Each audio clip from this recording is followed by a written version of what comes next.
Good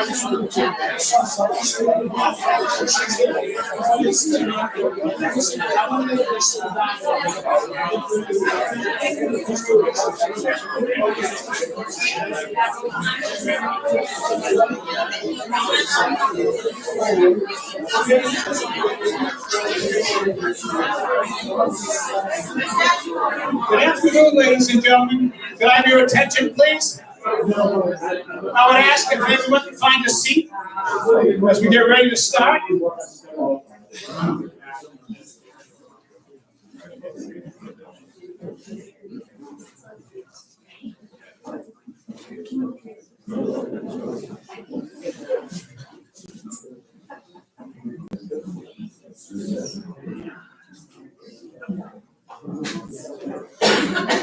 My name is Art Sutcliffe. I'm the chairman of the Little Festival Foundation, and I'm also employed by the O'Donnell Funeral Home.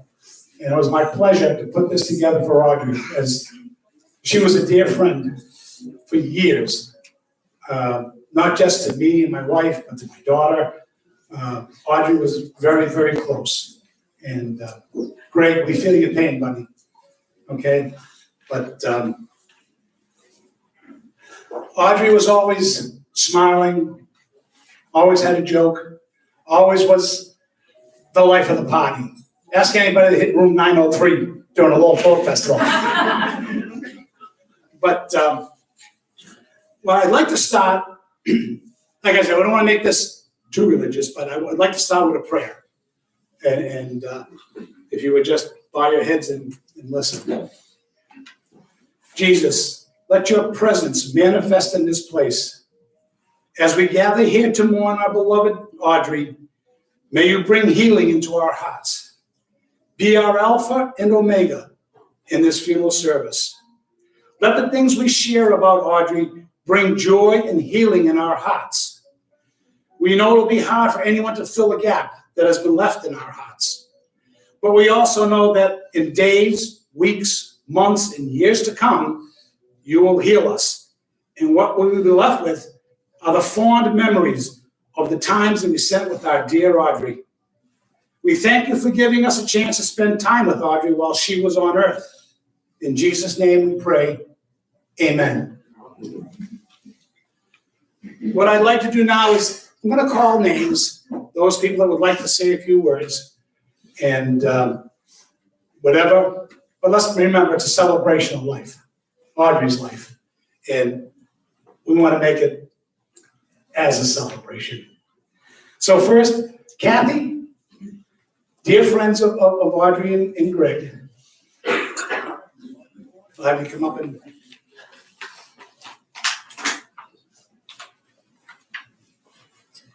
Good afternoon. For those of you who don't know me, I'm Kathy Boucher, and I've known Audrey for more than 40 years. I know you're trying to do the math, but I'll share that I met Audrey when she was 17, and from the outset, she would become one of the most important people in my life. As I reflected over the past couple of months about her and started to write this morning, I realized that we shared the trait of procrastination. But more importantly, I realized that if I didn't write this, I could pretend that she was going to walk through the door and I wouldn't have to say goodbye. How do I sum up the impact that Audrey had on my life?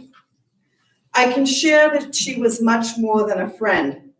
She was like a sister that I watched grow from a teenager to the amazingly complex woman that she was. I'll share a few of the qualities that made Audrey, Audrey. First, she was determined. She was a child of the acre, raised by a single mom, and Audrey was driven to achieve her goals by pursuing an education. It certainly wasn't an easy road for her. One challenge was that she never drove. She walked or relied on public transportation to travel to Suffolk University and later to Harvard to achieve her dream. One time I noticed holes in the bottom of her shoes and wanted to get her a new pair, but she declined, not so politely. And I learned how proud she was and how determined she was to make it on her own. She was fiercely loyal to those that she let into her life.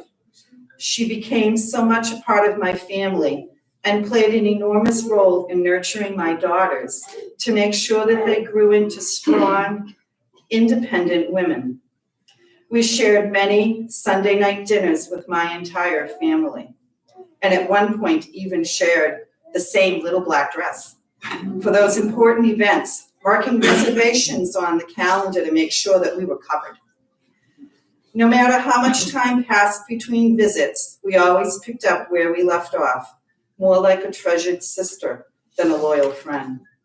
Finally, she inspired me to reach for my dream of returning to school for my education degree, encouraging me, challenging me, and talking through educational topics with me. She nurtured my girls by exposing them to the Women's Week activities, especially the breakfast. Year after year, we would attend, going to school late after, and being part of the journey of so many talented women. The last breakfast before she moved to Atlanta, she presented the girls with the Congressional Proclamation. Audrey believed in herself. She believed in the strength of women working together for the betterment of each other. Through her involvement in education, local organizations here, and in her adopted country of Costa Rica, Audrey embodied the message of that proclamation. She lived her life exploring how women individually and collectively nourish the spirits and inspire dreams for all women throughout the world. This isn't really a goodbye. I know she's in the hearts of many people, and as long as we remember her, we'll all continue to be inspired by her spirit. Thank you. Thank you, Kathy. Now I'd ask Michael Grenier to step up, please.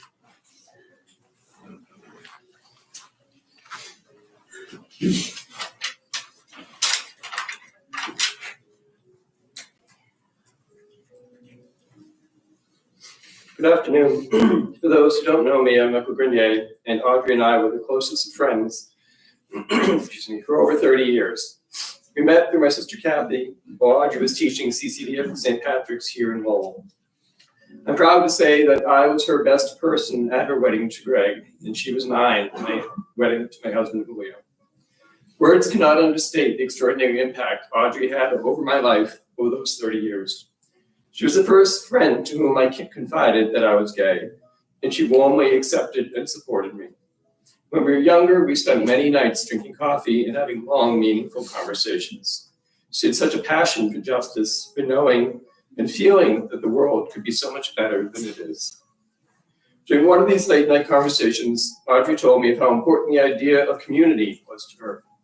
And as with so many things, Audrey spoke of community with a passion that I didn't fully grasp. She always felt things so much more strongly than the rest of us.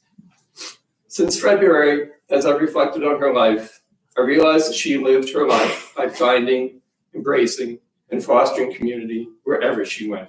Her time at St. Patrick's, the years at Middlesex, and her time in the National Park, bringing her into the folk festival world, which is itself a celebration of the diversity of communities. And finally in Costa Rica with Greg, starting and running a Bar of the People, and being so warmly embraced by the local Tigo community. Audrey did this through her wonderful offbeat sense of humor, her warmth, and her ability to welcome and celebrate people from many walks of life. This was her gift that she shared with all of us here today. Audrey, I grieve that we lost you so soon and so suddenly. I will end by simply saying thank you, Audrey. You meant so much to me. I love you dearly and will miss you so much.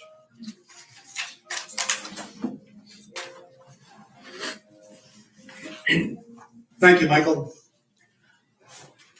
Kathy's daughter, Deanna, if you'd like to say a few words.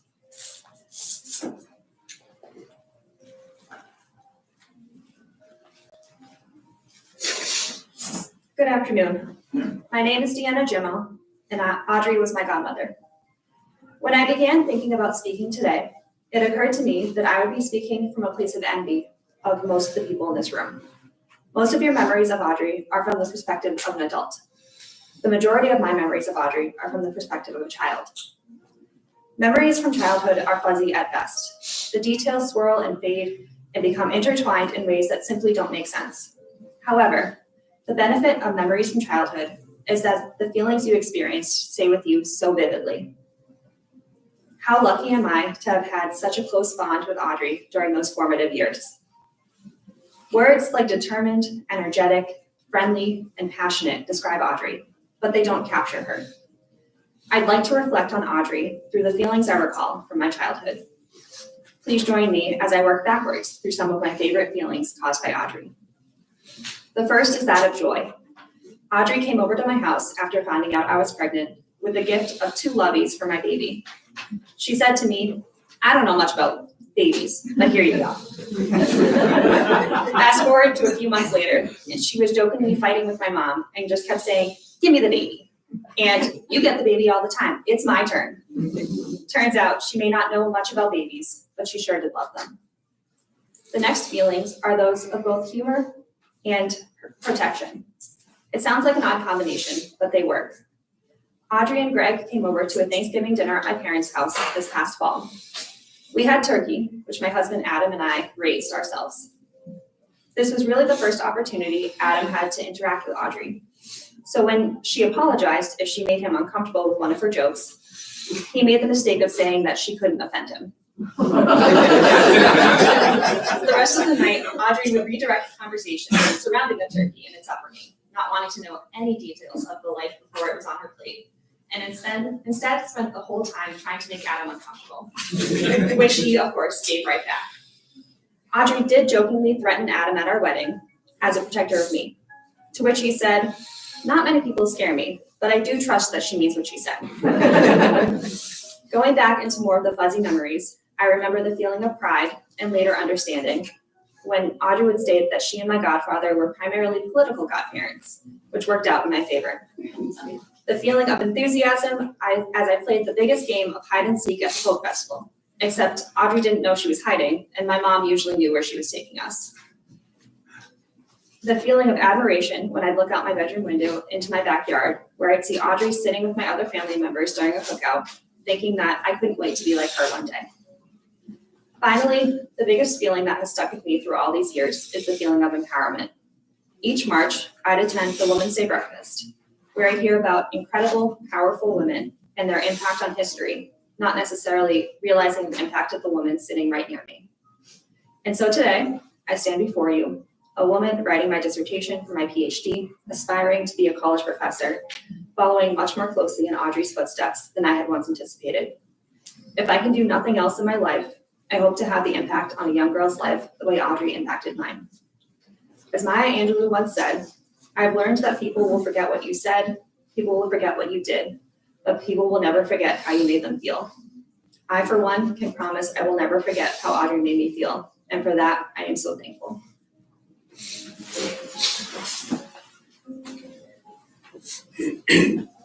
Thank you, Deanna. Folks, there's some chairs up here if you want. There's some seats. You don't have to stand. At this time, I'd like to have Charlie Marcus come up.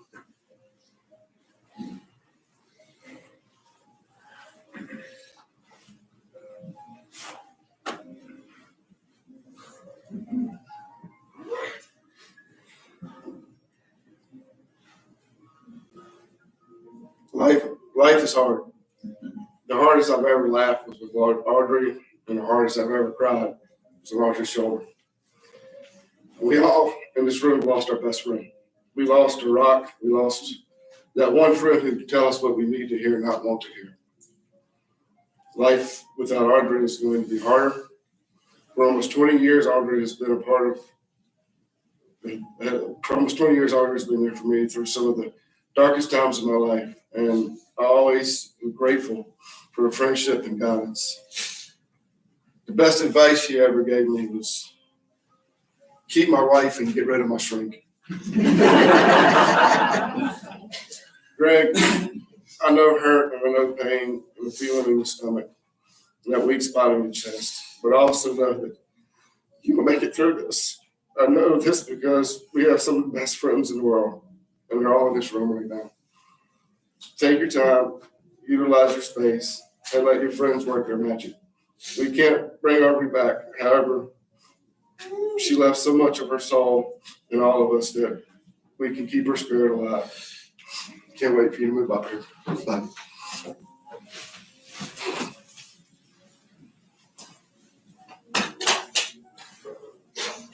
Thank you, Charlie. Madeline Ramez?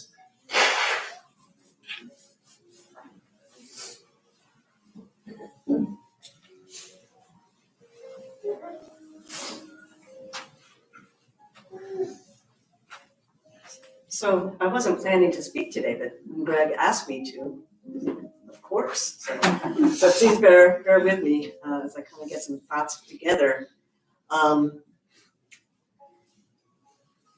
Laughing with Audrey was one of my favorite things to do. And at any festival across this country, connecting with her, catching up with her, laughing with her, and our family filled me up. She fills me up. And it was a necessity. That was one of the first things I would do, was to connect with Audrey, to figure out when we were going to spend time together at any festival, Montana, here, Richmond. And it's surreal to think that I won't be able to do that any longer. And Greg, I want you to know that you are being held all across this country from people who love you both so deeply. The photos that you've been posting and being able to re-experience that beautiful wide smile, that joyful presence, is huge. Her heart is huge. She was a light. She was an absolute wackadoodle. As a brilliant human being. And it was so much fun to be able to celebrate her 50th birthday with her in Costa Rica. And what a great memory that remains. So that's our Audrey. And we love her, we continue to love her, and we love you deeply.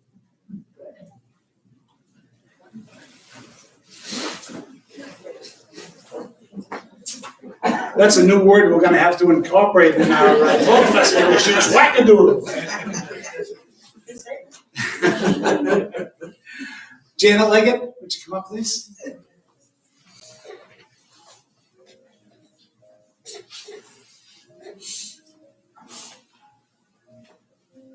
Where'd that box of tissues go? Anybody who knows me knows I probably will need these, so I'm gonna put them right up here. It's not so nice to be here today. It's nice to see all you folks, but I wish we were here for a different reason.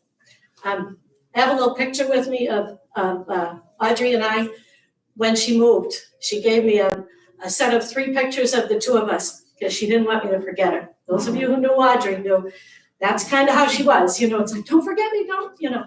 And so I've been carrying one of the 3 pictures with me for about the past month. Just because I feel like we're kind of still together. I didn't prepare any remarks. I wasn't thinking that I would say anything because those of you who know me know I'm a big baby and then I will start to cry. But I have to remark about the time that we were together working on the festival. Many of you know that my sister Susan and Audrey worked together at the park. And I came into it kind of late in the game to work with the Festival Foundation. So the 3 of us worked very closely together and we became sisters. That's kind of how we would refer to each other, and it really felt real. And the day that Audrey's sister passed away, my sister was, I had to take my sister to the hospital because she was jaundiced. And that was the journey that led us on the path to find out that my sister had pancreatic cancer. So it was a journey that Audrey and I traveled together. It was not a fun journey, But the only way that I went through it was because Audrey was there. And then after they had both passed away, it was Audrey who kind of kept me going, along with my other little group of friends. So we were all pretty close together. And she just kept us laughing, because that's what Audrey did. And that's the biggest part that I'll miss, is when she would come back here and we'd get talking on the phone and we would just laugh about whatever was going on in the world. That was the best part.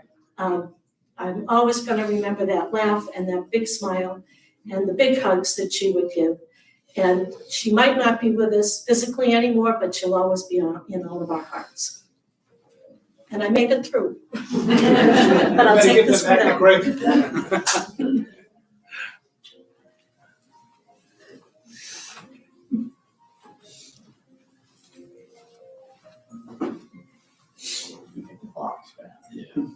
Thanks, Janet. And an old friend that led the parades in Lowell with his magical umbrella, George Price. Would you come up and say a few words, please? You didn't bring your umbrella. It's in the archive, Okay. or it was.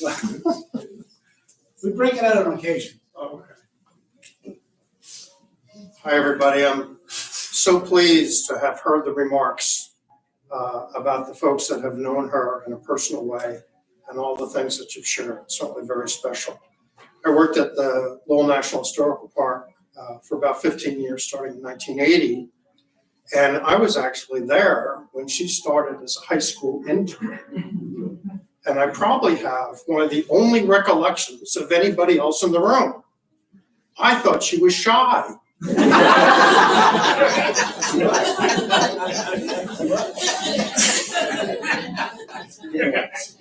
I know that's hard to believe. But I remember our offices at that time were at 171 Merrimack Street. It was just above a commercial building, and she was back in the library area working on some projects. And Sue Leggett, who's already been mentioned, really got to know her well and started to take her under her wing. And she said to me that, we have this very special kid that's here, and, Sue really could tell things about people and thought that she would be, something special. And I think that's certainly an understatement, as you've all heard here today. I just think, especially when you read the things in the obits and about her academic accomplishments and what she means to all of us, it's really remarkable. I think one of the things that she got right off the bat, having worked in the National Park Service for many years, sometimes we're focused on the material things. We're focused on the historic site, we're focused on the historic room, we're focused on the battlefield, we're focused on all these things. Well, right from the beginning, Lowell was a very special place. When they talked about the immigrants, it's in present tense, for instance, in legislation.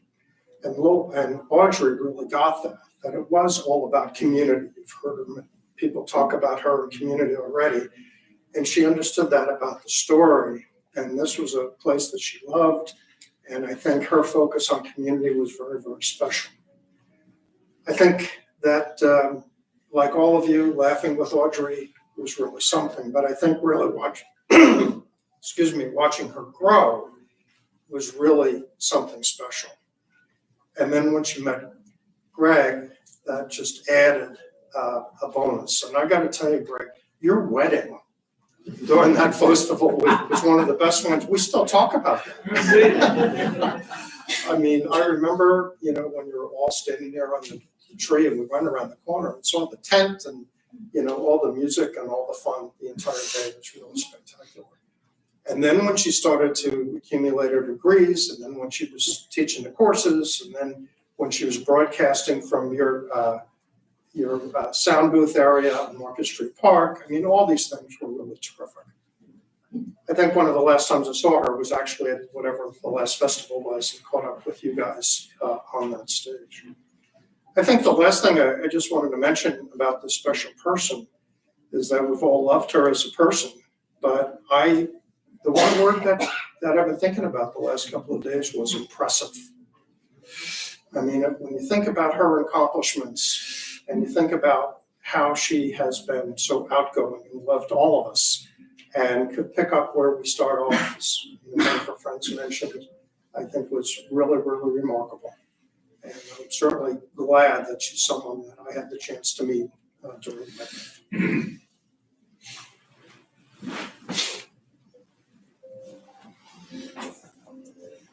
Thanks, George. James, Deutsch, do you want to come up and say a few words, please?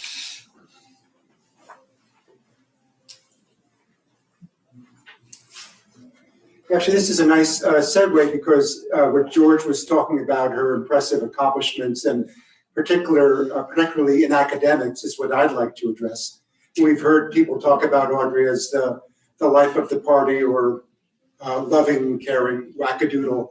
But for me, it was her accomplishments as a scholar. Some of you, I think many of you know that she received a PhD at Georgia State University with a dissertation titled Adult Learning in Non-Formal Settings, Cultural Festivals as Spaces for Socially Situated Cognition. And she did her research at the Smithsonian Folklife Festival, where I have worked for the last 20 years. And by interviewing visitors to the festival, particularly in the Bhutan program that took place in 2008. So I'll read just a few sentences for you to get a sense of her scholarship and serious academic chops. She writes, questions for possible study. And this is from the conclusion. Questions for possible study include, how does the multisensory nature of an event or experience relate to visit assessments and outcomes? What role might more authentic cultural representation play in social cognition? When does the presence of other learners help rather than hinder learning from events of this type? How can a museum or other organization mediate visit experiences in ways that do not usurp individual choice and control? Gaining insight into questions such as these is essential to creating effective and innovative adult learning opportunities in non-formal settings. That's some serious writing and raises some very provocative questions. And I'll just conclude with the final sentence of the dissertation, which refers to the Smithsonian Folklife Festival. It says, the Living Museum of the Smithsonian Folklife Festival does offer and facilitate dynamic and authentic opportunities for cultural contact and social cognition. And whether Audrey intended this or not, I'm not sure, but that final sentence, I think, reflects upon Audrey's own life, this idea of dynamic and authentic opportunities for cultural contact and social cognition. That's Audrey Ambrosino. Thank you.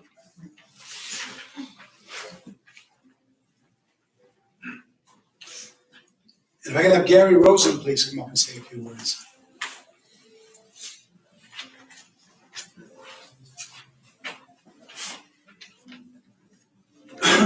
I don't have a lot of prepared remarks, but I did need to prepare some dates, as they tend to slip by these days.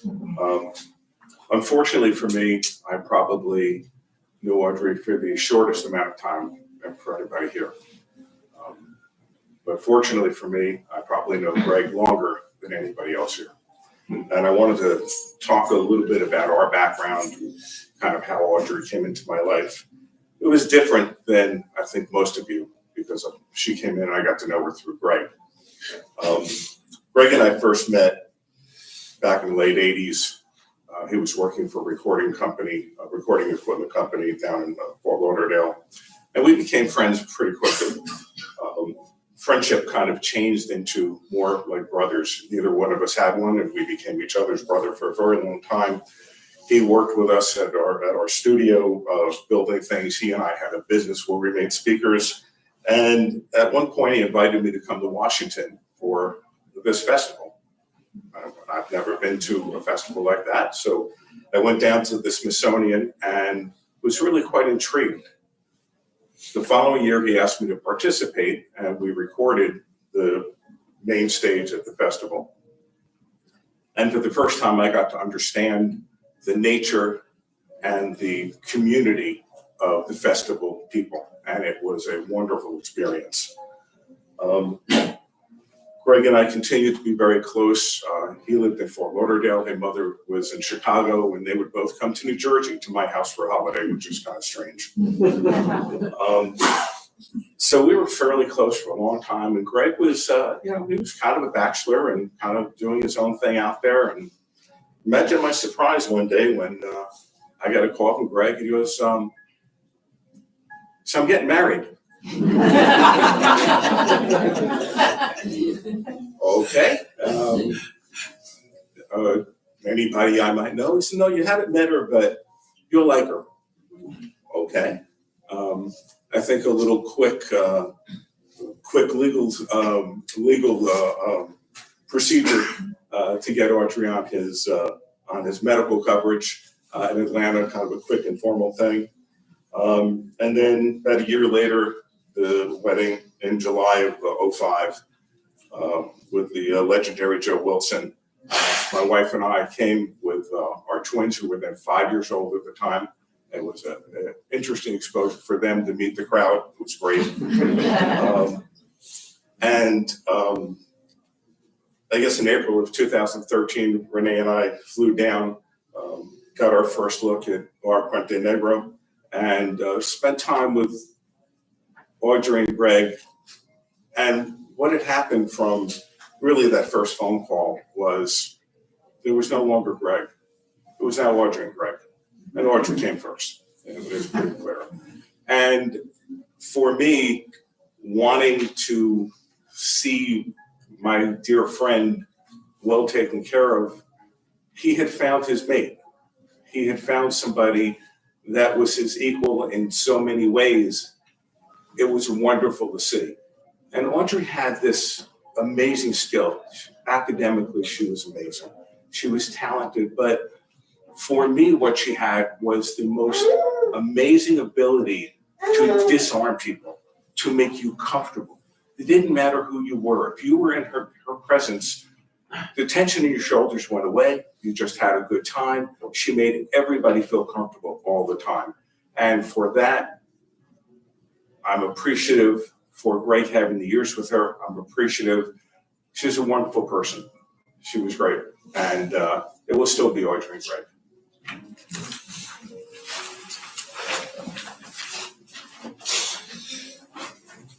Thanks, Gary. I tried to compile a list of those that I could reach today to come up and say a few words. But if I happen to miss somebody, and if there's anybody out there who would like to come up and say a few words about Audrey, Greg, please step forward. Andy.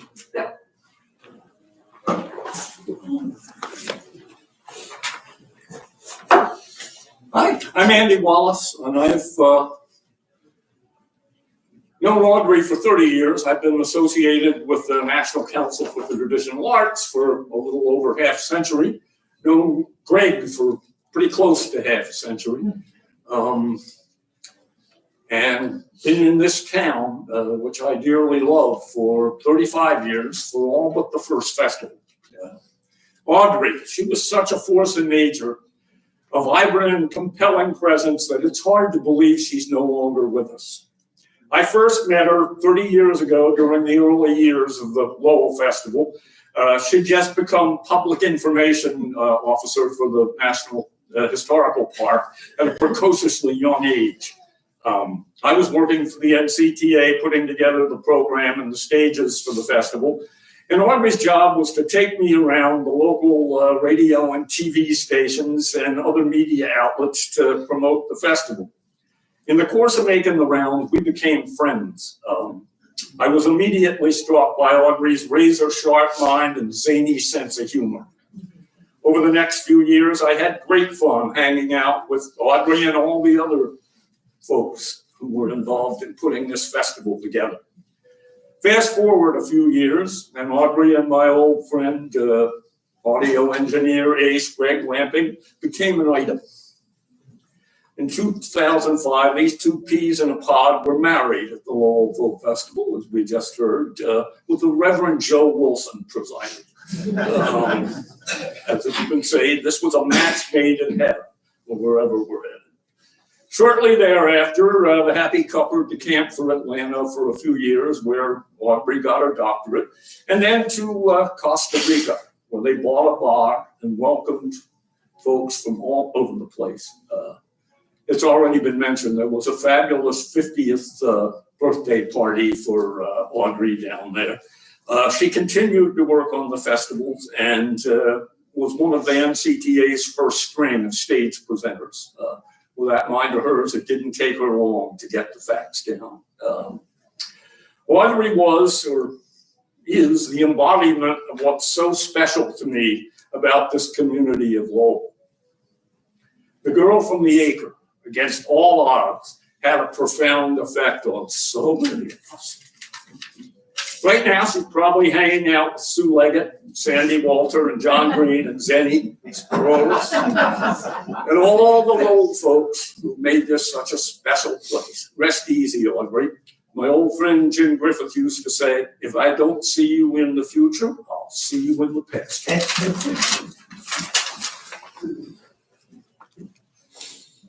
Thanks, Andy. Is there anyone else like to say something? Max, come on up.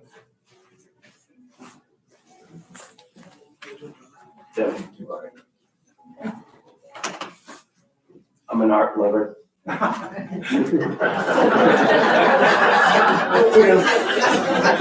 Oh, well. That means something different now, doesn't it? That would be the same. Yeah, I had to write prepared remarks because I have a potty mouth. Good afternoon. Allow me to begin with an apology. The life backstage has removed a great measure of my civility, and remarks today are not intended to offend the good people of Lowell or the solemn implications of this occasion, but to celebrate the memory and spirit of Audrey, who became part of one of us, the crew. They're all sitting back there. I'd like to thank, and you can blame Greg Lamping for inviting me to speak today. Greg is loved by all dogs and stagehands equally. Greg is feared by golf carts across America. Greg's picture is prominently featured in the National Hotel Security Guard Emergency Manual. Indexed under noise complaints, occupancy violations, cannabis-scented candles, and a whole chapter dedicated to the improper use of traffic cones. If you don't recognize me by my picture in the Lowell post office, I'm Max Asno. I'm a seasonal Lowellian. I've been supporting the Lowell Folk Festival for over a quarter of a century. It began for me at the JFK stage under the legendary engineers, monitor mixer Ken Durr and Dean Langwell in the back of the room. I stole my beard from stage manager Van Mertz one day while he was napping backstage. Dwayne Winters came along after Van. Dwayne's meticulous time management and keen oversight inspired me to abandon the gig, leaving Peter Calais to do his bidding while I assumed the role of backline manager with my partners, Gordon Langlo, Gordo, Mike Patillo, Laird Nolan, who drove me here today and reviewed these comments from my aforementioned potty mouth, and Keith Jones.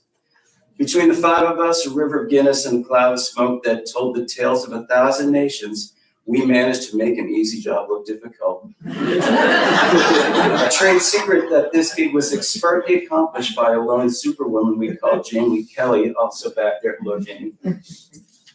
Lowell was a pilgrimage to us. Even during the dark years of COVID, I returned to Lowell with my fishing buddy Keith Jones to search the canal system for the elusive inflatable Merrimack mud shark. It's here today in Laird's trunk.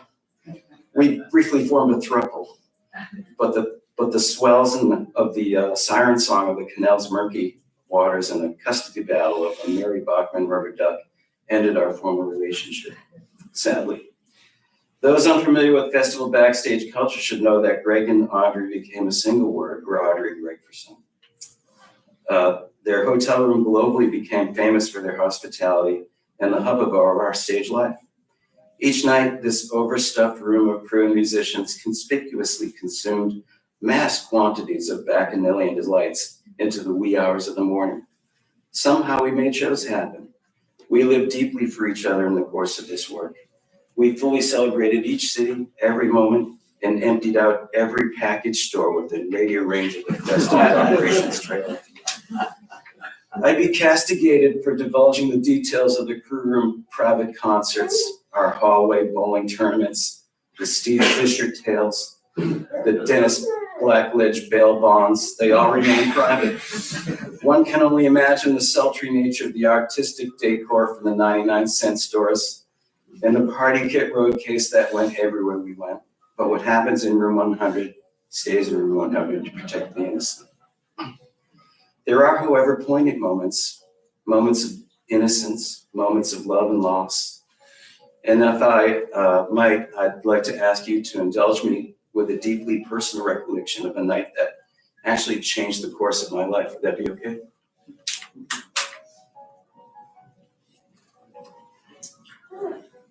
Let's go back to Bangor, Maine, where I became helplessly addicted to a dangerous and unregulated drug known commonly as kettle corn. It began with a handful and became a 4-bag-a-day habit in the course of a single festival. Late one evening, lost in my sugary bliss, I buried my desire to Audrey Ambrosino. It was a full, unopened, 3-foot-long, fresh bag of kettle corny goodness. Suddenly, everything else became fuzzy. Only the corn and Audrey were in focus. Time itself seemed to stop. As we gazed into each other's eyes, unafraid, bolstered with desire, an intercourse of sorts ensued. The music swelled. You can almost hear a rhythmic thumping by a bass player sporting a tawdry mustache as Audrey and I danced like corn stars, passionately, until the fury of our lust burst the burgeoning bag between us. Popped kernels covered the carpet with a caramelized consummation of candied bliss. Frenzied by the sounds and sights, countless co-conspirators climbed through the courtyard window, clamoring in the all-night maze. The rest of the details are sealed by a court order, and I've been in therapy ever since. I'm slowly making progress, and just last week, with the help of my doctor, I was able to find the right sugar and oil ratio, but without Audrey, it just doesn't taste the same. The show must go on. While Audrey may not be standing among us with a popcorn concoction to instigate the hilarity, she will remain the life of the party and forever in our hearts. Godspeed, Audrey, and love to all who loved her, especially those who could not be among us today. I'm an art lover.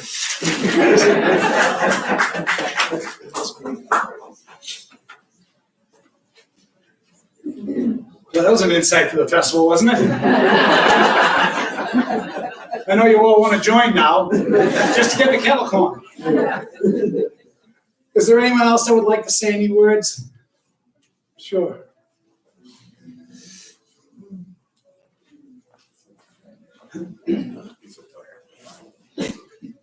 I'm like Janet, so I probably need the tissues wherever they went. I was a blow-in 1980, and I was here because 2 different people from completely different sectors of my academic life said, "Oh, you'd really like this place because there's a lot of labor history, and it's all and women's labor history. You have to check out Lowell." Anyway, so I first drove through here when George was talking about the wherever the office was, and it's good to see you. Anyway, I digress, which I often did with Audrey, and it was always fun, as everybody said.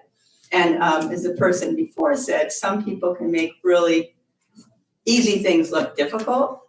Audrey could do that maybe, but she definitely could do the reverse. She'd make things that were really hard not only look easy, but be fun. And it was really because of Audrey that 28, 29 years ago, a thing called, which many of you know, Lowell Women's Week, citywide Lowell Women's Week was initiated. And that was because I was at UMass Lowell, whatever it was then, and involved with women's studies, cycling women, all this stuff, grassroots women's stuff. And we did things on campus then related to Lowell. And we invited people from the community as well as people from the university. And surprise, surprise, the community people usually came quicker and stayed longer, which was great. But anyway, at some point, I got a call from Martha Mayo, who was working in the library in downtown and very involved with the park, and she said, Audrey Ambrosino told me to ask you, would you like to have a meeting so we can talk about this Lowell Women's Week thing and see if we can do something together? And the idea was we'd exchange, we won't double book on the same day because we'll try to publicize each other's events. There was the park, University of Middlesex, Girls Inc., the Quilt Museum. I'm sure there were others. Anyway, we had a little meeting and at Middlesex, and Audrey and I invited different people, and that was the idea, that we would coordinate our independent, separate, Lowell women's related things. But by the end of the first meeting, literally like an hour later, we had such a good time. I'm sure Audrey must have been facilitating the meeting, either that or disrupting it. Anyway, we had so much fun, seriously, that somebody said, probably Audrey, why don't we do something together? Not just make our own things, get a little bit further away from our own institutions and kind of come together in an informal way.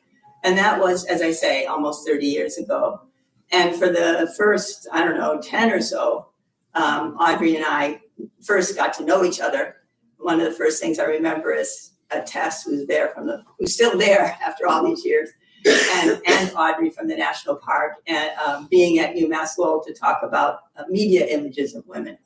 And anyway, the main thing is that because of Audrey, not only was she a whirlwind in terms of the work she did with us and for us, and connecting us from the old time Lowell, the mayor, the informal groups, Middlesex. She basically was somebody who, from A to Z, was involved. And as everybody else has said in many different ways, it was always fun. And I got to know not only the formal, some of the formal ways that things work, including some of the institutions I mentioned, but also things like the Worthen, places where you could go, or Life Alive, just to be healthy as well as have a glass of wine or two. So I just wanted to mention not only mine, but I know I speak for so many other people, some of whom are in this room, who knew and loved and worked with Audrey, and we'll have her in our hearts and in this town and wherever else we go. So thank you. And I didn't even need it.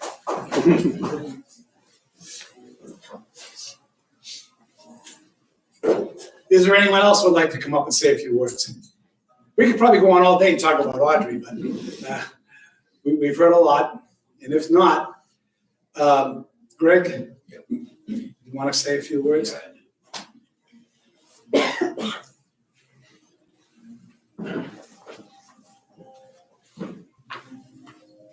I'm going to keep this pretty brief.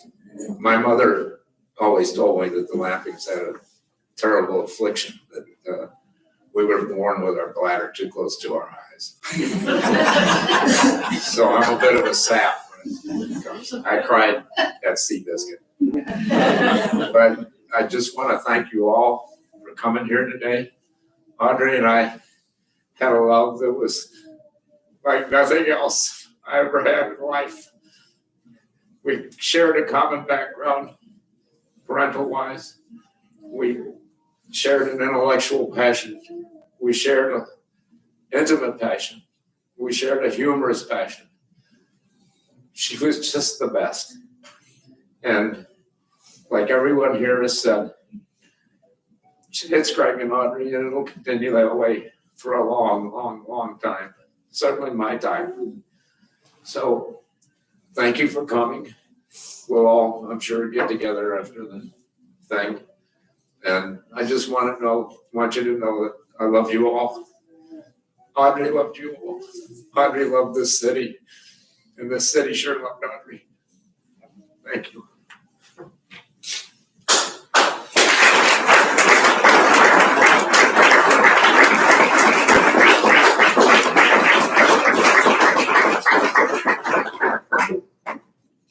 Greg, there's a hole in all of our hearts. but the joy Audrey brought us all will go on forever. And when we see you, we'll see Audrey. Okay? And I hope that's a One more thing. Yeah. One more thing. I've made the decision for a lot of reasons that I'm coming back to Lowell. And I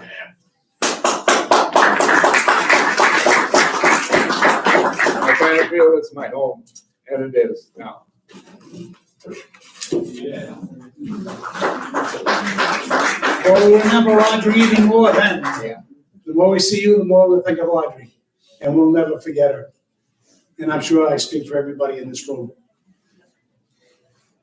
Following our service here in this room, we're gonna have a little reception up at 50 Warren out off the lobby. Everybody, please come up and share stories, see Greg. There'll be a little food for everybody, and there's a cash bar, and let's keep it going, okay? For Audrey's sake, okay? All right. And also, we have a register book here. If you didn't sign it here, I'll make sure it gets out into 50 Warren. So if you're not going up to 50 Warren with us, please sign the book so Greg will have it for his memories of this day and all those that were here to share Audrey's love and affection for what she did for all of us.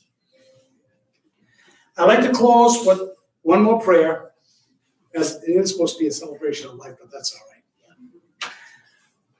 Heavenly Father, we thank you that you have made us in your image and blessed us with gifts of talent that we use to serve you. We thank you for the unique gift of our beloved Audrey. We thank you for the image of you which we saw in her, the love we received from her, and the memories that we will cherish of her. May we be filled with strength and courage to entrust her into your hands. Comfort us in our grief, Lord, and give us assurance of your promise of eternal life. Through Christ our Lord, amen. Thank you all for coming. I'm sure Audrey's having a nice laugh up there looking at us, saying, look at all these people. They're all crying, they're all worried about me. But you know what? We don't have to worry about Audrey. She's in good hands, and we'll be there watching us and making sure this festival goes off good in a couple of months. All right, that does close our service here today.